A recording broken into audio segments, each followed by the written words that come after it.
Hey everyone, welcome to the Withering Effect, episode 45. Today's date is May 17th, 2020, and I am Duds, or Duds Versus, known to the rest of the interwebs. And I am Jimbo. You may know me as Jimbo Slice 23, and this week we have a guest. Beginning as a Minecraft modder and now a game developer for Mojang, kingbdogz. Welcome to the show. Hey guys, it's a pleasure to be here. Now that we're at the main show, me and Jimbo have a question we want to ask you. Early question. Is it Mojang or Mojang? I think there's like an internal debate about this, but I think the consensus it's Mojang. It's Okay.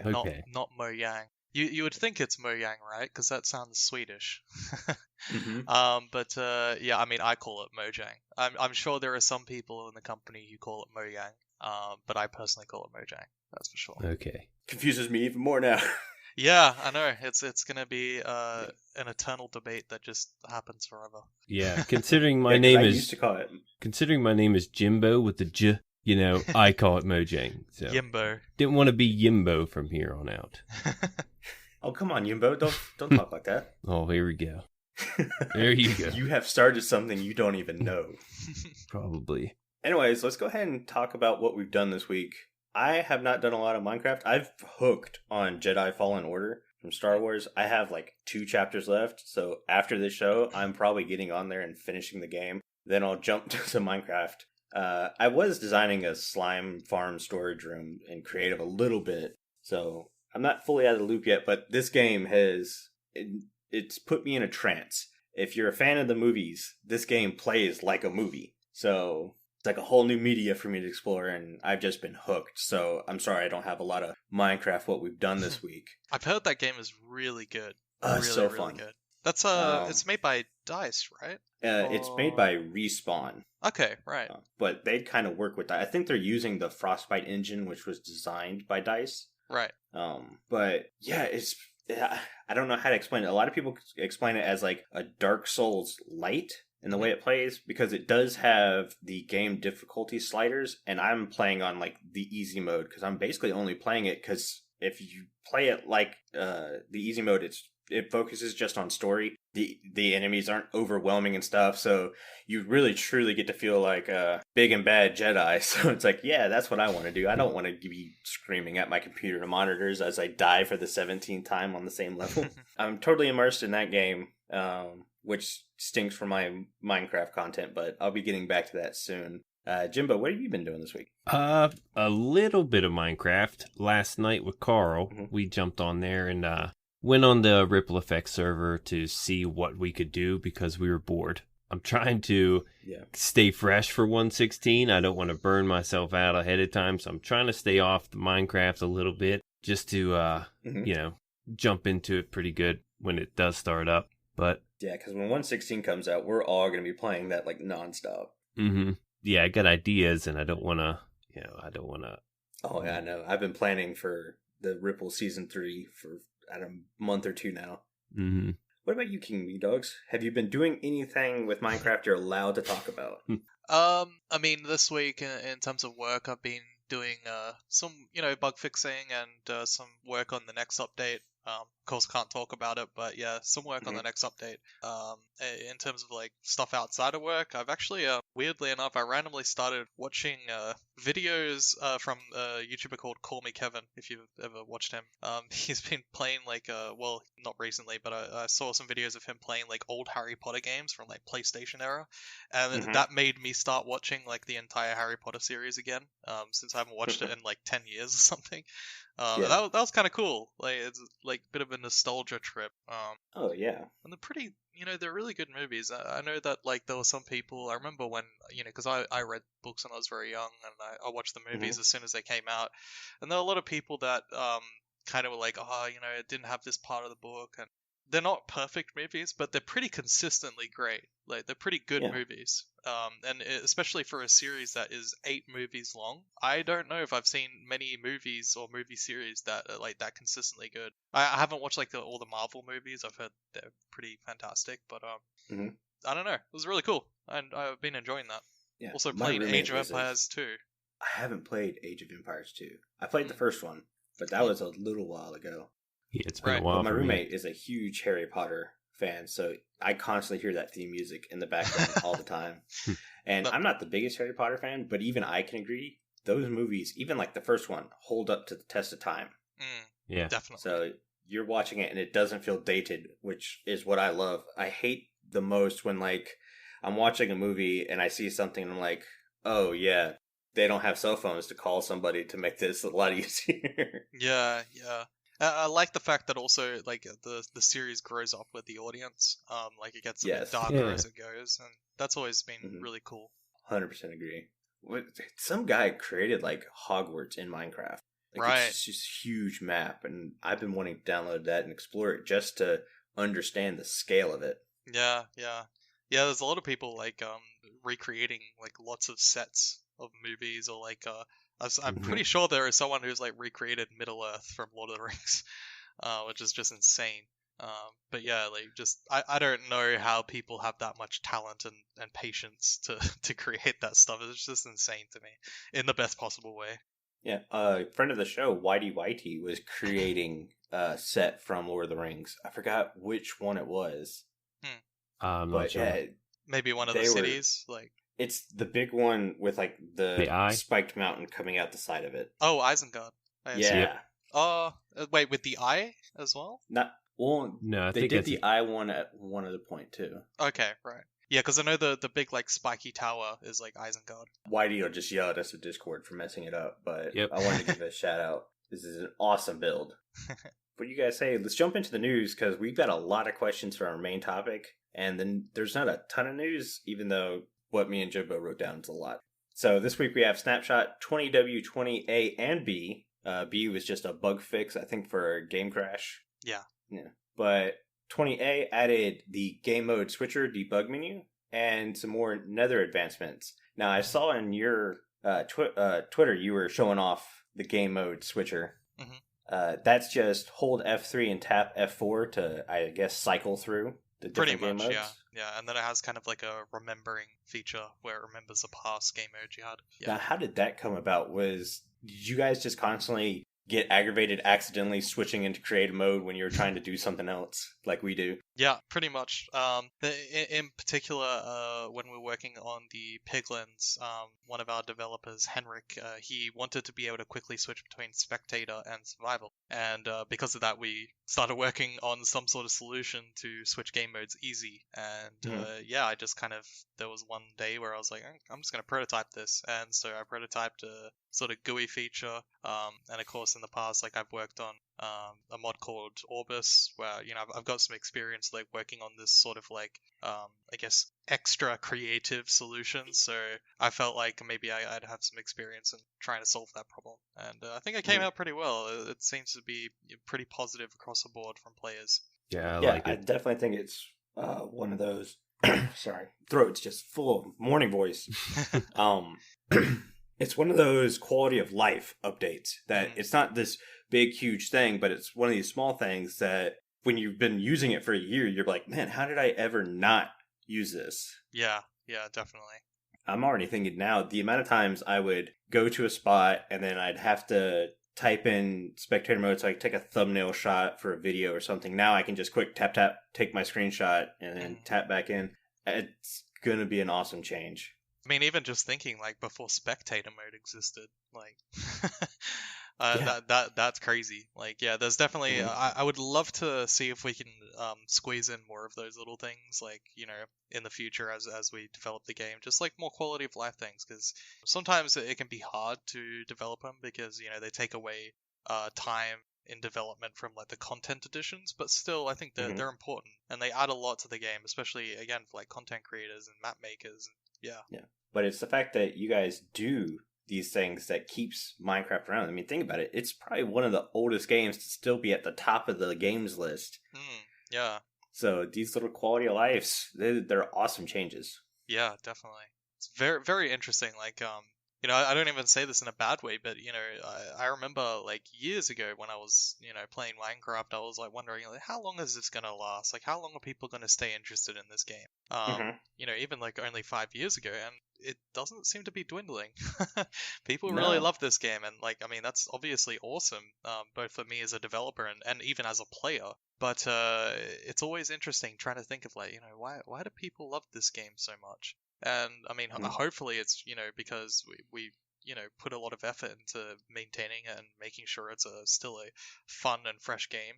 But I think there's also something very special about the game, and I think we've captured something special, and that's really awesome. I really do think we're going to pluck this tiny bit of imagination out of your mind, and we're going to put it on screen and just let you run with it is really what sells the game. I know a lot of people are saying, well, we want world generation to be like this, but you guys are very much well, you can do that, but we're going to give you this blank slate. Yeah. And with little tiny hints of what you can do, and we want you to make that world. And to me, that's the best thing in the world, because I went to school for architecture degree. Right. I don't use that degree at all. I repair industrial electronics. So the fact I get to come home and play a game and do something I really like that, it's just awesome. That is really cool, yeah. And I mean, like, going back to our conversation about, like, creating, like, little emergent narratives in the game, I kind of almost think of it like, of course, Minecraft has a lot of parallels with, like, Lego, but also even just, like, in terms of the story side of things, it's like the game gives you little Lego pieces, in a sense, to build a story. It gives you it doesn't try to direct you in any way, it just gives you pieces that you can play with, like a toy box. And then you decide what you want to do with it. And I think that's the most powerful part of it. And I think that, of course, there are games that come close to this, but I think the fact that Minecraft is so abstract in the way that it gives you these pieces, that's what makes it so powerful. Whereas some other games try to give you a more guided experience, which is still fun. Don't get me wrong. Like, I love...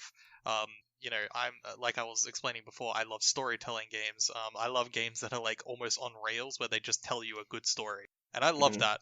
But I also love and appreciate what Minecraft does, where it's so abstract that it does not try to tell you what to do. It gives you a world, it pops you into a world, it gives you some pieces, and you go crazy. And that's awesome. Yeah, it's a good way to put it. Before we switch over to Jimbo's news-related stuff, I wanted to talk about, there are a couple of advancements that the name itself made me chuckle. So, country load, take me home.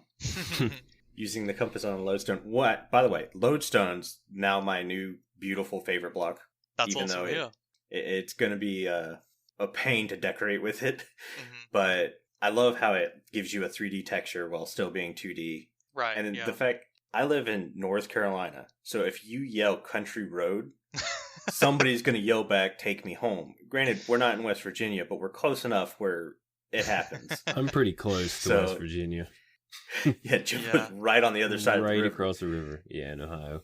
So I don't know if you know Kojo, another developer in the team. He was the one who actually came up with that name, and I'm very thankful because it's awesome. It's such a good name. Yeah, tell him the Withering effect thanks him. Oh, I love all the puns on the advancements. All the fun puns. Yeah. The next one I did was Oh Shiny, which is when you're distracting an angry piglin with gold. Because I immediately thought of was that Family Guy episode where you're just like, ooh, piece of candy. Ooh, piece of candy. As he's walking, I was like, I'm totally doing that. Yeah. There's a lot more advancements and bug fixes and stuff. We'll have the link to the Minecraft website in the show notes. But Jimbo, you've got some more Minecraft news you want to cover. Yeah, we have some changes for 20W20A. The bullseye advancement now unlocks when hitting a bullseye on the target block from at least 30 meters away. The series dedication advancement is now awarded for obtaining a netherite hoe. Obtaining blackstone now also counts for the Stone Age advancement. Breeding striders now counts for the parrots and bats, and now required for the 2x2 advancement. Technical changes. Cool. Shulkers with AI can now summon with rotation. Added thrown item pickup by entity advancement trigger. Added player generates container loot advancement trigger. Added item used on block advancement trigger. Remove safely harvest honey advancement trigger. And miscellaneous trigger changes. Location got a new property, Smoky, which checks if location is closely above the campfire. Entity properties got new properties, which vehicle and targeted entities with match vehicle or the entity targeted by... Why can't I say this? I can't do the last one. Because this is the earliest we've ever recorded a podcast. Yeah, but I make it to the end and I screw it up. Like, really? Yeah. I mean, out of all those, I'm assuming like the smoky property is just so you don't spawn a player on top of a campfire. And entity properties with vehicle and targeted, I'm assuming that has to do with the Strider. I'm not sure. Yeah, I'm not entirely sure. The thing is that I wasn't part of those changes. I haven't really looked into the advancement code too much, so I wouldn't really be aware. That's mostly like the tech team that kind of works on that stuff. Totally fine, because we don't know half this stuff anyway. Our listeners understand. We're just kind of spreading the news, and if they know, they can message us on Discord and be like, hey, dum-dums, this is what it means. It's like, oh, okay. Yeah. Jimbo, we've got some listener comments you want to bring up, right? Yeah, I got a comment from Groove Guy. It's an idea. Just wanted to get our thoughts on it. He asked, what if you play music around plants to help them grow faster? Thought that was pretty interesting. Kind of like how bees will pollinate, right? Yeah. It goes back to that old adage where, like, depending on the kind of music you play, will have a plant grow faster. Like, if you play calm music, they grow bigger and stronger. If you play, like, death metal, heavy they don't metal. do so well. Mm-hmm. You know? Yeah, there's real-life tests that show that it helps some. And as soon as I heard that, I was like, wow, that's not bad. I kind of like it. I think it'd be very interesting if it was like a specific plant that did that, like in all plants, but there would be like a special plant that is like attuned to music and something. Yeah. Would be very cool. Like, imagine the new twisty vines and weeping vines. If you played pig step near them, they just start growing. Yeah. Or if there's just a certain rare disc you can get a hold of that does it for all plants. It's just really rare. I definitely like the idea of trying to implement the music in more, because I think that's one of the more, I shouldn't say forgotten, because Pigstep came out and that kind of like broke everyone, but yeah, implementing the jukebox in different ways could be very cool. But let's jump into this week's Discord ad. This is from RobleJC, so go ahead and take it away. What's going on, everybody? I'm RobleJC, and I would love for you to get involved in our Discord community. Whether it's voting for Block of the Week, sharing your thoughts and opinions on Minecraft, or just chatting with like-minded listeners, the Withering Effect Discord has something for everyone. Join today by following the link in the show notes. Alright, thanks for that ad, RobleJC. And remember, Rebel also has his own podcast if you guys want to go check it out. I believe it's called Dig Straight Down. So hopefully we can get Carl to remember kind of put a link to that in the show notes. But now it's on to the segment I'm the most nervous for, because, guys, we're changing the block you chose in front of a Mojang developer. This will be fun. This week, we asked you guys to vote in Discord on which of the following blocks Jimbo and I discuss. Your choices were the beacon, bookshelf, and stonecutter. And before Jimbo announces the winner, I will say we closed the votes, but you guys kept voting. So what you think is the winner might not actually be the winner. Yeah, they were definitely trying to sabotage the block of the week. We got people in there trying to sabotage the system, but it's not going to work because we got a producer named Carl. They're not used to it closing early. Yeah, but the winner this week is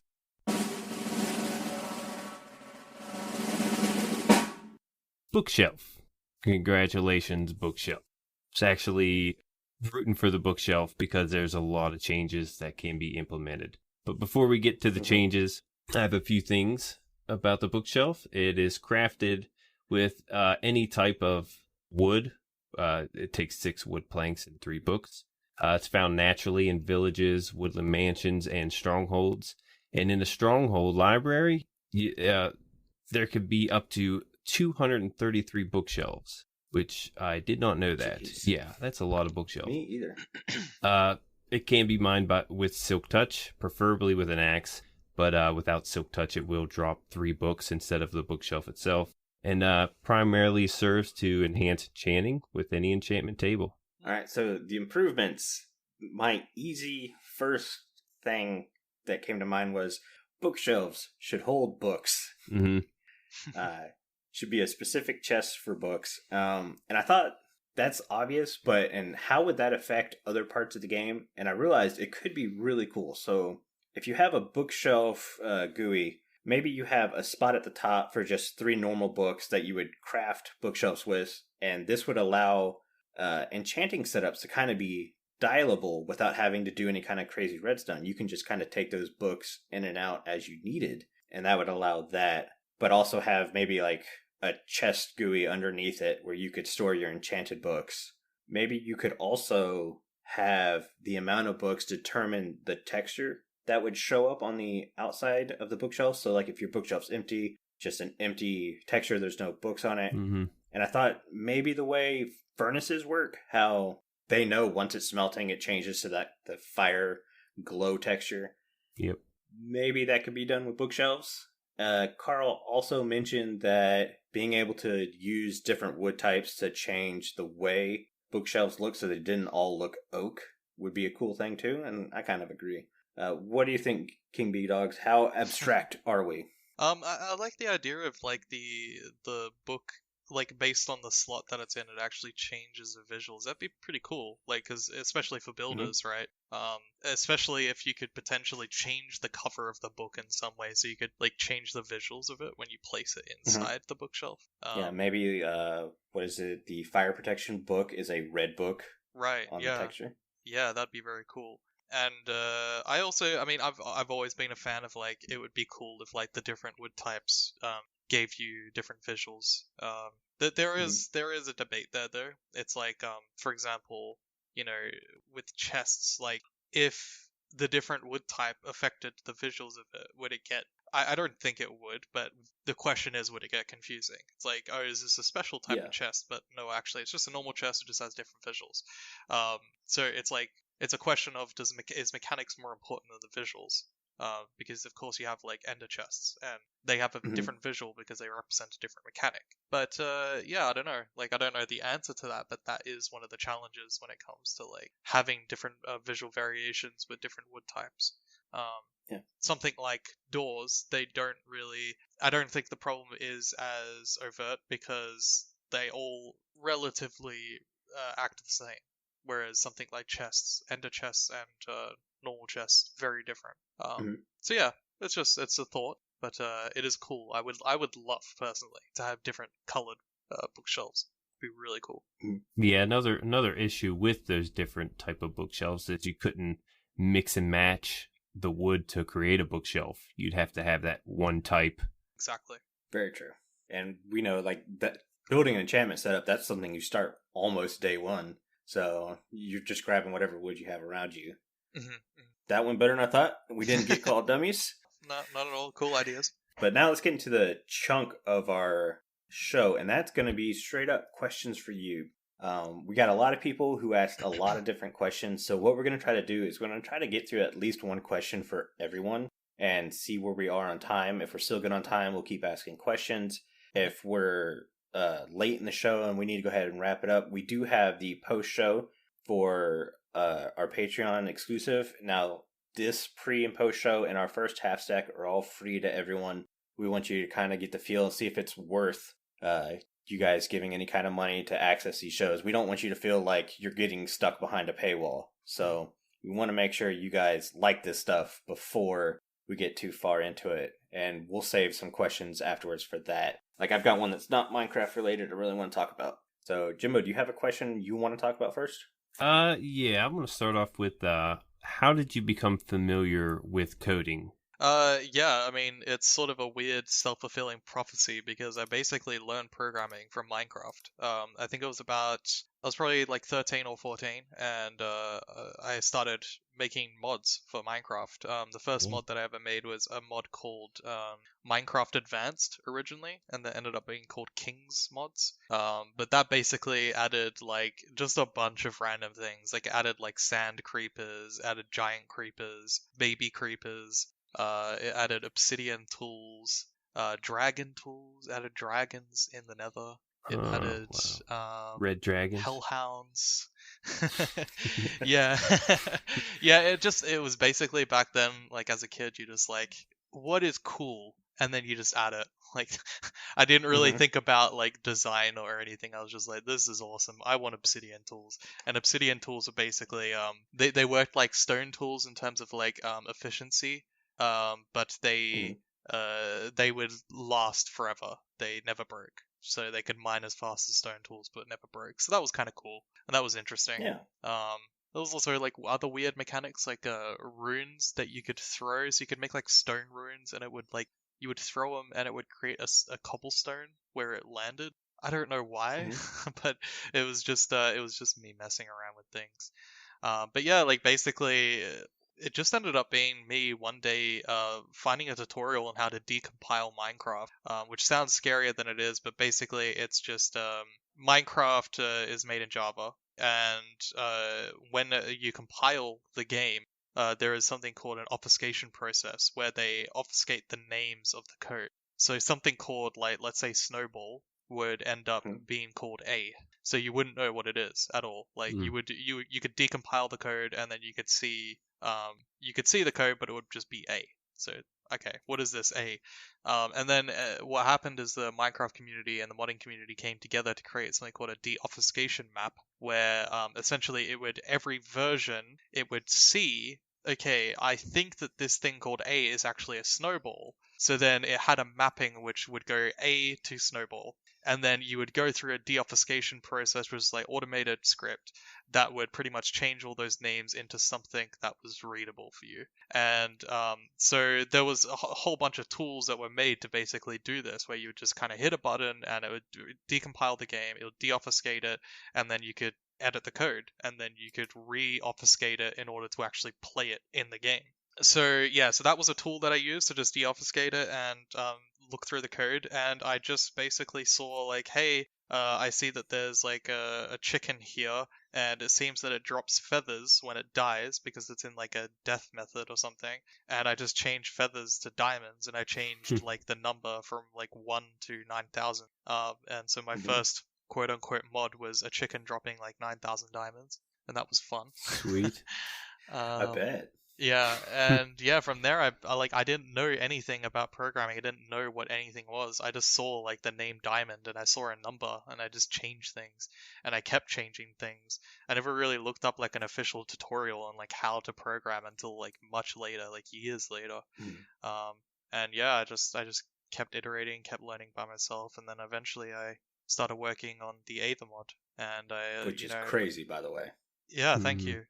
Yeah, a lot of it, I attribute a lot of the success to some really awesome people that are around me, because I kind of found a community on IRC called Aristocraft, and there was just awesome modders like from all over the world who were working on Minecraft mods, and I kind of just like brought together a group, and I was talking to them and like asking questions about, okay, how can I do this? And at one stage I learned a lot, and I was just like, hey, do you guys want to make this mod?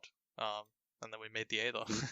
So it was really cool. And now, Awesome. now you're like Neo from the Matrix. Everything just makes sense when you look at it. I mean, a little bit, yeah, but I think the awesome thing about programming, and sometimes the frustrating thing, is like no matter how much you learn from programming, you're always learning something new every single day. You never quite get comfortable with it. Well, I think you get comfortable with it, but you never know everything, because programming is always changing. Like the hardware is always changing, the software is always changing, and there are always so many different, like, I guess, like development philosophies and development paradigms that change the way you think about how you're approaching like content development or software development.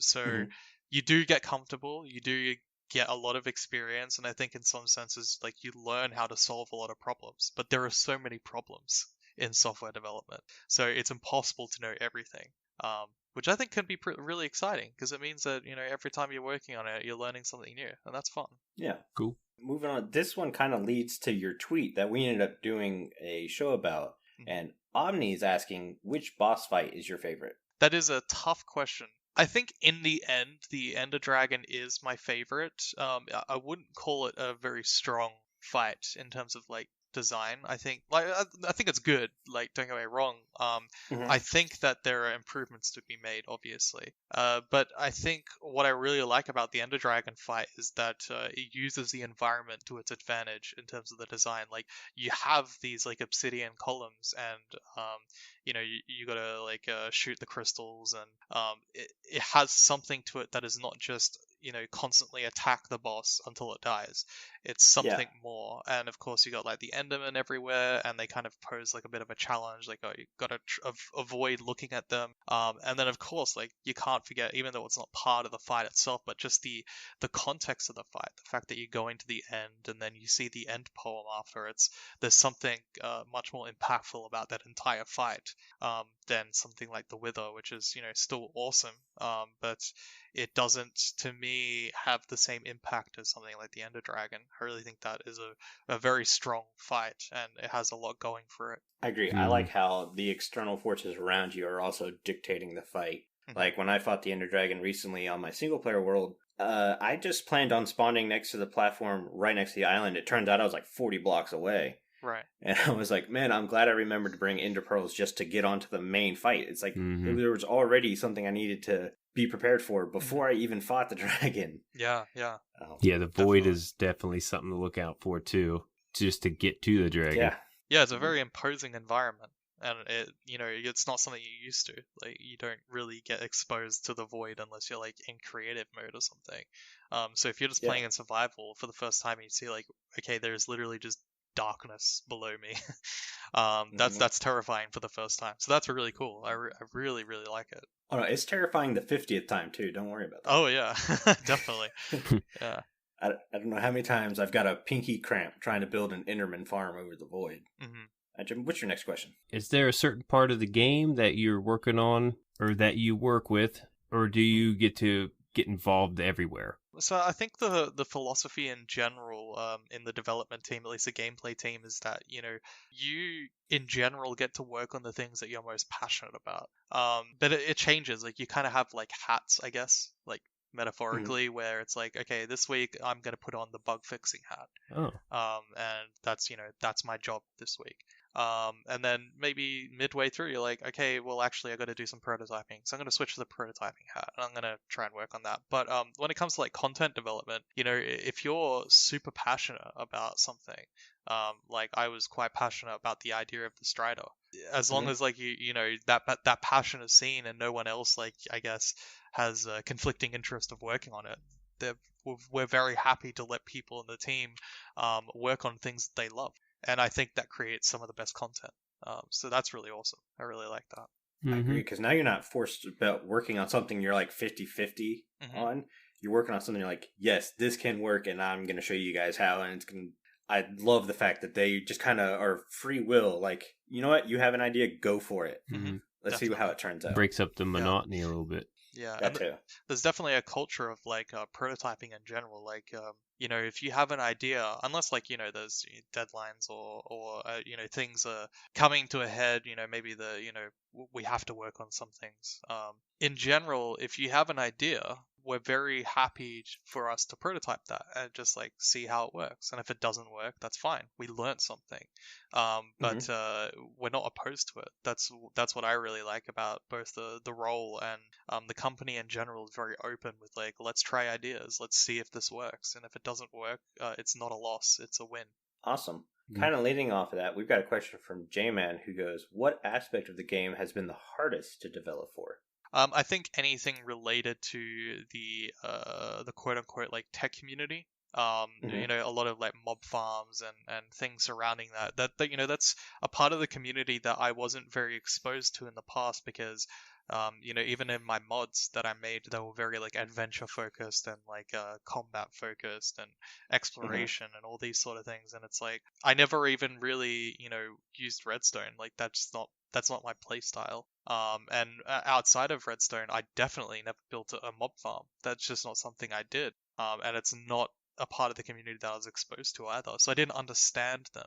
And in the past couple of months, as I've been in this role, I've been trying my best to research and understand both the community and, what this side of the community really wants. And I found through my research that what they want is they want a challenge in terms, like, they basically want a set of like game rules, or I guess laws of the game, that they want to use their advantage to create like some sort of positive effect for them, some sort of positive outcome. But they want to make sure that that is a challenge. Like, there are mob farms that are too easy, I found. There are some that people feel are overpowered. And it's not that, like, they don't want those mob farms to go. Definitely not. They just want them to be more like the reward should meet the input.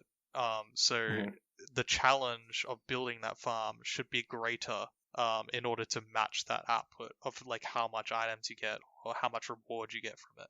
Yeah, it's crazy to think because you would assume, hey, easier farm, the better for me. But now you have this community pushing back saying, no, we want the complete opposite. We want to put in the work Yes. to make this crazy farm. Yeah, and I think that's of course there's a little bit of controversy around the Wither Rose change of like being able to spawn on Wither Roses like the mobs.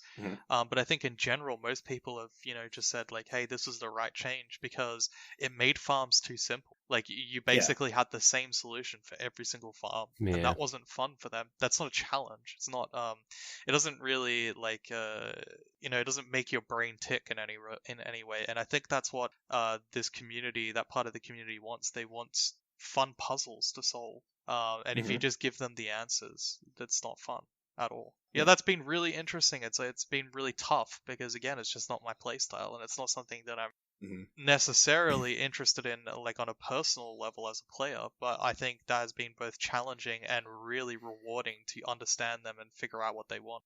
Well, the fact that you and Mojang in general listen to the community so much is, again, precedent on why so many people love this game. You kind of understand your voice is going to be heard. It's just a matter of time before it gets figured out how to work it in there.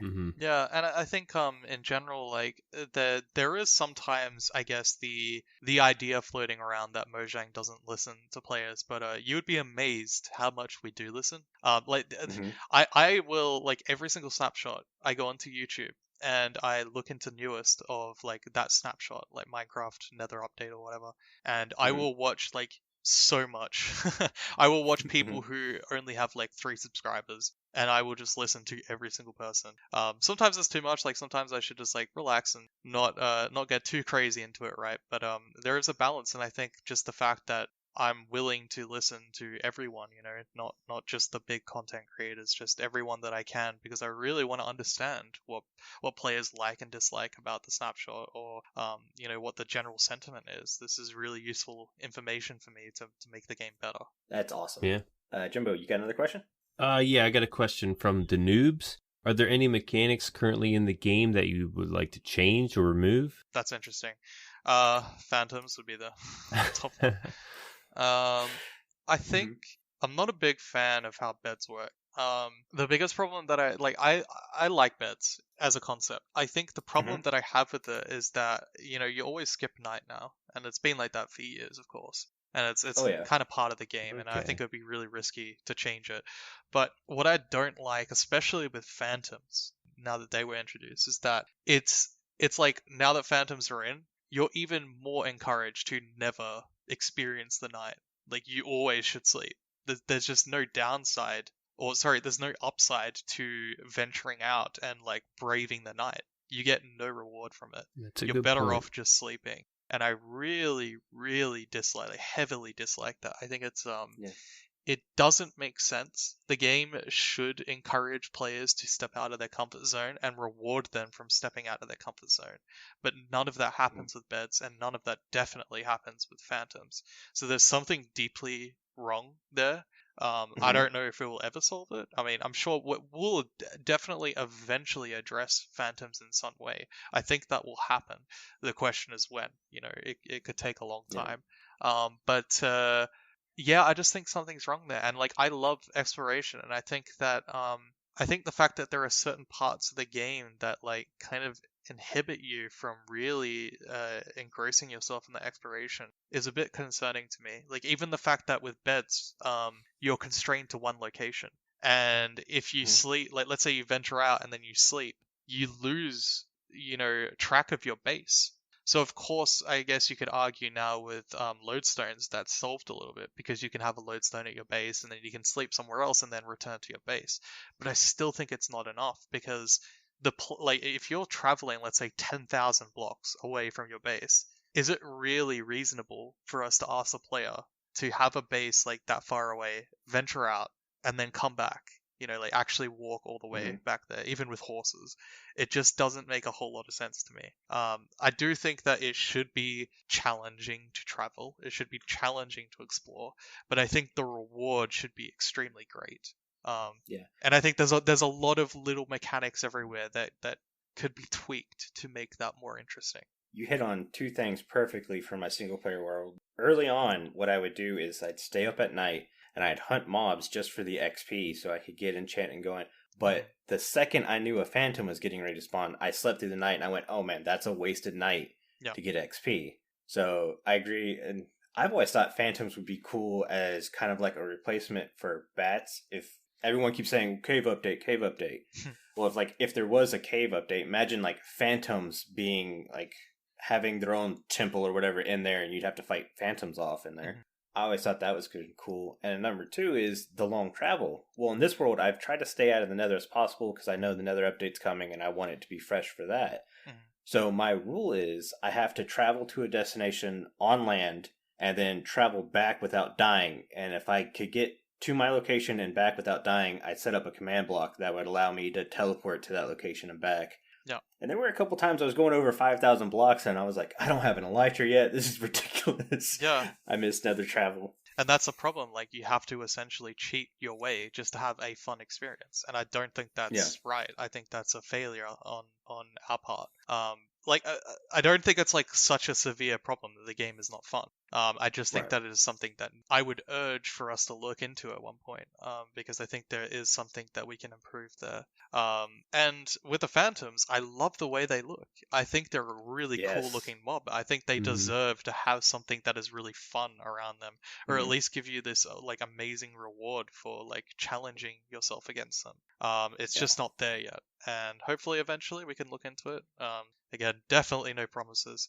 We don't know when we would look into it, but I would love to eventually, give it some thought for sure. Yeah.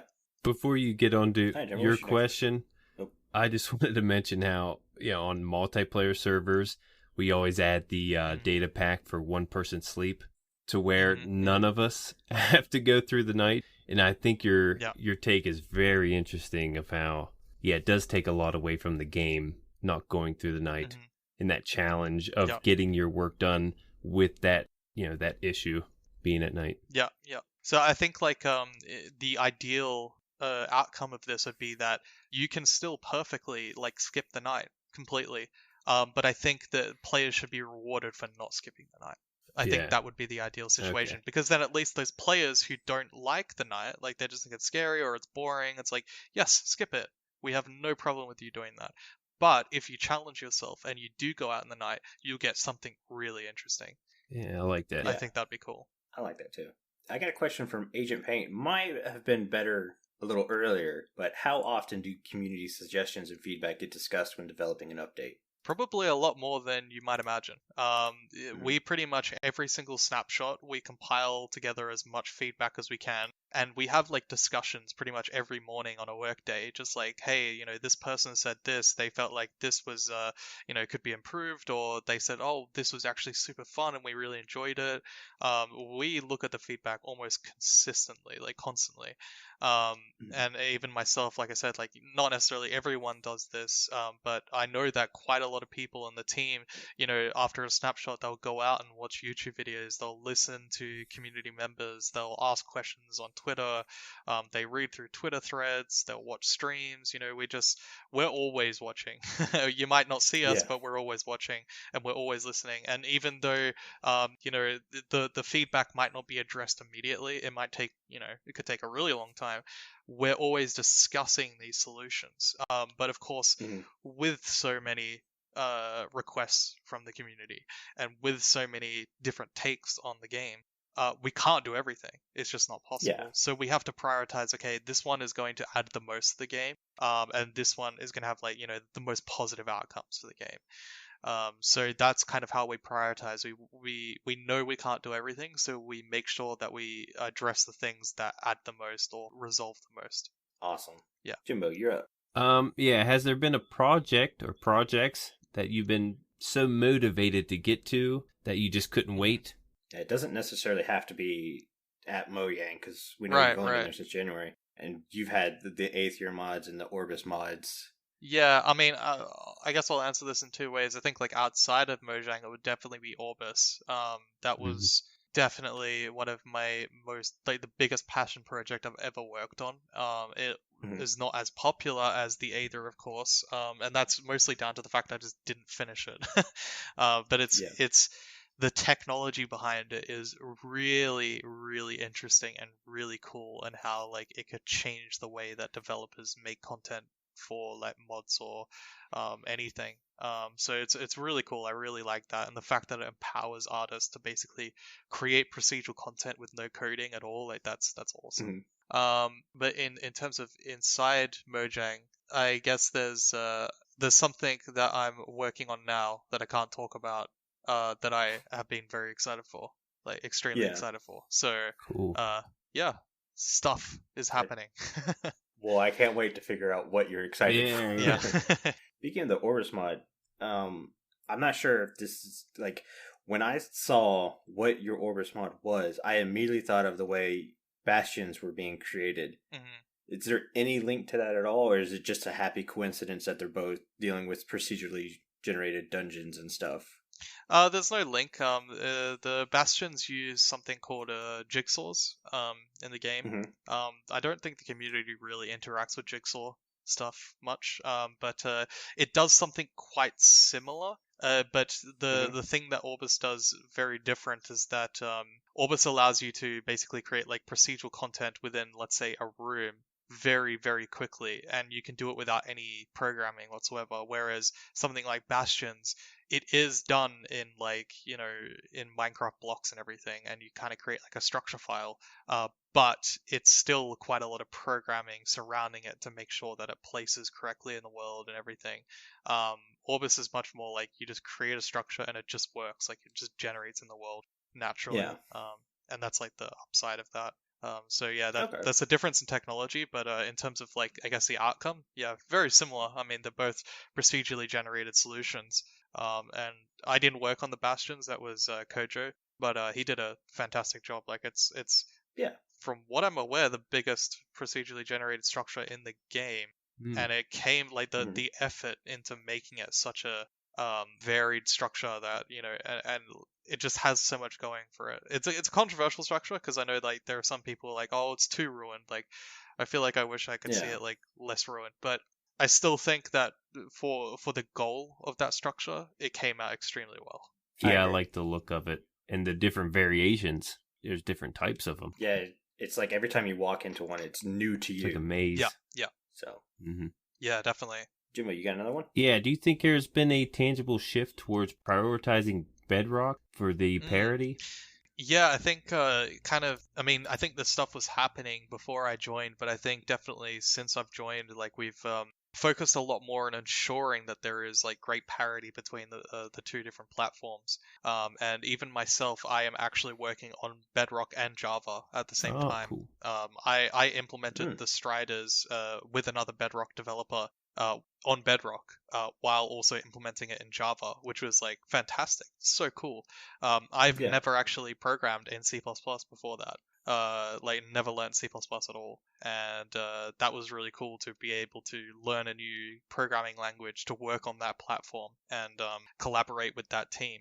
And you know, we're very like close together, and we make sure that like we're always having discussions and conversations about like, I noticed that this thing is a bit different on Java, or this thing's a bit different on Bedrock. Like, how can we make these come close together? And I think going forward, you'll see that these updates are really like great in terms of parity, and I hope that that trend continues because it's really exciting, really, really exciting. Definitely. I've got a smaller question from Viper's Tuna, and I didn't think much of it, but it actually could be a really cool thing. Will there be any shield-specific enchantments in the future? I don't think we've really had any conversations about that, but it's definitely an area to explore. It'd be interesting. You know, I think in general, combat, of course, is being evaluated in different ways by Jens right now, or Jeb. with the combat snapshots. So, you know, I think that would be probably a better question for him because he's probably thought of that sort of stuff. But it is interesting. Like, you know, there's a lot of different things you could do with shields with enchantments. I think that could be really exciting. You know, like maybe, I don't know, so maybe like just even like successfully blocking with a shield that's enchanted that like sets the entity on fire or something. You know, there's all sorts of interesting things you could do. So that's, it's definitely a cool area to explore. We're getting close on our time. Let's get 2 more questions in there. Jimbo, you got one more? Yeah, you mentioned the Orbeez mod. I did check this out. It seems like a very convenient way for generation and help build creatively. I was just curious to how this came about, how you came up with that idea. Right. It basically came down to while I was developing Aether 2, I realized that, you know, we had these big ambitions to create like super crazy dungeons. And that came from essentially we have some really brilliant artists in that team that had come to me with like these awesome like concept art of like all these dungeons and like how they would be laid out. And I realized that no matter how hard I tried to translate those concept arts into like actual generated dungeons in the game, it just the translation wasn't good enough. There would be like I guess artistic vision lost between that point. And to me that was unacceptable because they were so cool. So I started working on, originally it was called like, I think it was called like the structure generator or something. It was like some generic name. And the idea was, how can I get to a point where I can just hand a tool to these artists and they make the whole dungeon themselves? And I don't have to intervene at all. Like they can literally get in and design the procedural content for like a dungeon room. And I don't have to step in at all. Like they just own this thing. This is their dungeon. They understand it. They have the concept art. They know how to create it. And that was the vision. And I got extremely close. Of course, there's still a lot of things that, like, if I were to return to that mod, that I'd have to do to like fully realize that vision. But it got extremely close to that sort of concept. I mean, in the end, it basically, like, currently the way it's implemented, it's basically 3D Photoshop with procedural generation. It's got like layers where you can work on a structure in layers, and you can like hide layers or delete layers. So you can like place blocks, and then you can hide that layer, and those blocks will just disappear. And like it's super powerful. It's got like procedural like conditions and stuff where like you can link layers together, and you can say this layer will only generate if this layer generates, which has like a 50% chance to generate. So you can just create crazy things. Like you can create entire dungeons with it. It's really, really cool. And unfortunately I don't have time anymore, which sucks, but it's like that was the reason why we worked on that mod, just so that like the artists could get in and make awesome work to empower them. Crazy. Yeah, I really enjoyed what you did there. I was watching some of it, and I want to get my hands on that mod. Actually, I haven't got to download it yet, but it looks cool. Yeah, me and Jimbo aren't much for outside of vanilla, but seeing some of the stuff you've worked on, is like the things we've talked about are available. We just don't know about it because we're not into the big modding community. Right, yeah. And that's definitely understandable. Like, I think even for myself, like I tend to avoid mods, which is a bit ironic. Not because they're not great. Like these mods are awesome. The amount of work that the community puts into it is amazing. But I like to play an experience that is, I guess, like reliable. Like I don't like to have to wait for, you know, mods to update or staying behind on previous versions. Like even Orbis, as awesome as it is, it's only updated to 1.12.2, and it's like that's extremely old now. And the fact that I have to go back in order to play that mod is not an enjoyable part of the experience. So One more question before we wrap up the Withering effect. What is your favorite part of an update? I guess development-wise, or like literally what is like my favorite? It could be like the release date. It could be when you're just talking about ideas. It could be when you finally figure out that one piece of code that's been missing for a while. I think I'll answer this in 2 ways. So the first thing is like with the development process. I think my favorite part is when things start to click. I remember like when we were developing the Nether update, like as you know, like I came in kind of like midway, which was a bit interesting for me because it's like suddenly all of these crazy cool ideas are coming in, and like I had no idea about what the Nether update was going to be, and then I just saw all of it. I'm like, oh my god, this is so cool. But even then, like, we were still trying to figure out, like, we had an idea for a vision of the update, but we still had so many problems to solve. And then there was suddenly sort of like a week where it's like, oh, things are just clicking into place, and it feels like, oh, this feature interacts with this feature in this way, and like it has like this synergy that is like really powerful for the player experience. And it's just that moment where you're just like, okay, I can actually see this is going to be a cool update, this is going to be fun for players, because before that you're just trying to solve so many problems and you're not sure. You're like, is this going to be a good update? We don't know. And then you work as hard as you can to make sure that it's a great update, and it just clicks. And that is rewarding, definitely rewarding. And of course I enjoy seeing all the reactions to that as well. In terms of like, I guess, what is my favorite like feature from an update? I think for the Nether update in particular, I would definitely say the piglins. Just because of how much depth they have to them. I mean, I guess on a personal level, I would also say the Strider, because I worked on it. But I think the Strider doesn't come close to the piglins in just how much depth it adds to the game, and like the feeling, the atmosphere of like this whole race in another dimension that you can interact with such depth to it is really cool. Yeah, the piglins to me feel like, yes, we had zombie pigmen in the Nether before, but the piglins are like, okay, now we took a mob and we gave it some storytelling ability that you can play with. Yeah. So here's another chapter to your story you can create. Exactly. And the player can interpret the piglins in whatever way they want. Like, they get to interpret them as like warlords or something, or maybe misunderstood creatures. Like, it's up to the player, which is so cool. Yeah. Like, they could be like, I'm going to aid the piglins and I'm going to kill all the hoglins around them. Like, it's up to you. And that's really cool. Yeah, but I think we're out of time for the main show, guys. Don't forget, we have Drinking Our Milk, which is our Patreon exclusive post show. But since it's our first Patreon show, it is free for everyone to enjoy. So we're probably going to be answering a couple more questions and hanging out over there. Jimbo, do you want to go ahead and read us out, though? Well, before I do, you want to ask about the 1.16 release? Oh, yeah. So me and Jimbo have a bet on a diamond block. The first 9 diamonds we come across in our new season is about which one of us is going to be closer to the full release date of 1.16. Jimbo said May 12th. 5 days ago. And I've got June 12th. Can you give us a definitive answer on when it's going to be released? Right. Yeah, I didn't want to say this, but it's going to come out. Wow. Oh man, what? That's okay. Can't believe it. All right, makes sense. Yeah. I'm so glad you got to tell everyone. Now that we know who the winner is, I mean. Yeah. It's not that crazy walrus, I can tell you that. Yeah. People will be excited. Okay, I'll read us out now. I'm all excited now.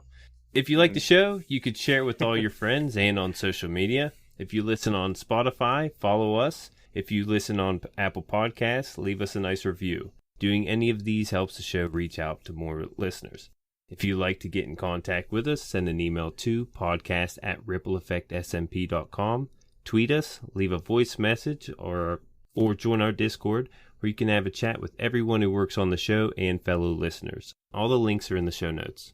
Yeah, the show has been brought to you by Jimbo and myself, but also our digital producer, Carl. He helps make sure the show ends up where it should be. Man, we're struggling reading outros today. The amazing music you hear in the intro and outro was created by the one and only Decoy. Everybody's social media info can be found in the show notes. And thank you again, kingbdogz, for hanging out on the show. You're going to be in the post show with us again, too. So thank you so much. It was so awesome having you on the show. Not a problem. It's been awesome. All you guys who are listening, you have also been awesome. Thanks for getting withered with us. You should probably go drink your milk now. Bye. See you guys. Bye.